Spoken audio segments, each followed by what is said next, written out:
Assalamualaikum warahmatullahi wabarakatuh.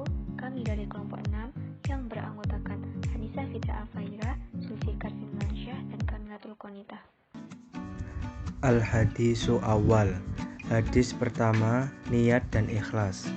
An Amirul Mukminin Abi Hafsin Umar bin Khattab radhiyallahu anhu qala sami'tu Rasulullah sallallahu alaihi wasallam yaqulu innamal a'malu binniyati wa innamal likulli amrin wa nawa.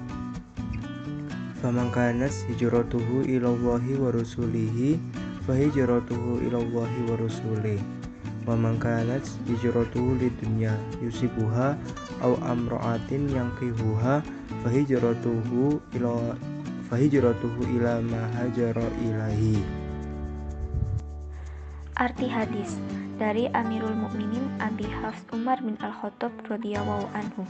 Dia berkata, saya mendengar Rasulullah SAW bersabda, sesungguhnya setiap perbuatan tergantung niatnya, dan sesungguhnya setiap orang akan dibalas berdasarkan apa yang diniatkan.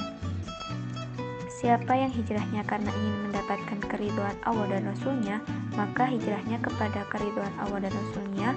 Dan siapa yang hijrahnya karena menginginkan kehidupan yang layak di dunia, atau karena wanita yang dia ingin nikahinya, maka hijrahnya akan bernilai sebagaimana yang dia niatkan. Kandungan hadis yang pertama, niat merupakan syarat layak diterima atau tidaknya amal perbuatan, dan amal ibadah tidak akan menghasilkan pahala kecuali berdasarkan niat karena Allah Ta'ala. 2. Waktu pelaksanaan niat dilakukan pada awal ibadah dan tempatnya di hati. 3. Ikhlas dan membebaskan niat semata-mata karena Allah Ta'ala dituntut pada semua amal saleh dan ibadah. 4. Seorang mukmin akan diberi ganjaran pahala berdasarkan kadar niatnya. 5. Semua perbuatan yang bermanfaat dan mubah boleh jika diiringi niat karena mencari keridhaan Allah, maka dia akan bernilai ibadah. 6. Yang membedakan antara ibadah dan adat, kebiasaan atau rutinitas adalah niat. 7. Hadis di atas menunjukkan bahwa niat merupakan bagian dari iman karena dia merupakan pekerjaan hati, dan iman menurut pemahaman ahli sunnah wal jamaah adalah membenarkan dalam hati, diucapkan dengan lisan, dan diamalkan dengan perbuatan. Pertama, hadis ini merupakan salah satu dari hadis-hadis yang menjadi inti ajaran Islam. Imam Ahmad dan Imam Syafi'i berkata, dalam hadis tentang niat ini mencakup sepertiga ilmu.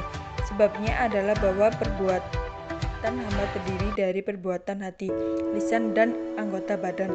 Sedangkan niat merupakan salah satu bagian dari ketiga unsur tersebut. Diriwayatkan dari Imam Syafi'i bahwa dia berkata, hadis ini mencakup 70 bab dalam fikih. Sejumlah ulama bahkan ada yang berkata hadis ini merupakan sepertiga Islam. 2. Sebab diturunkannya hadis ini yaitu ada seseorang yang hijrah dari Mekah ke Madinah dengan tujuan untuk dapat menikahi seseorang wanita yang konon bernama Ummu Khois, bukan untuk meraih pahala berhijrah, maka orang itu kemudian dikenal dengan sebutan Muhajir Ummi Khois, orang-orang hijrah karena Ummu Khois.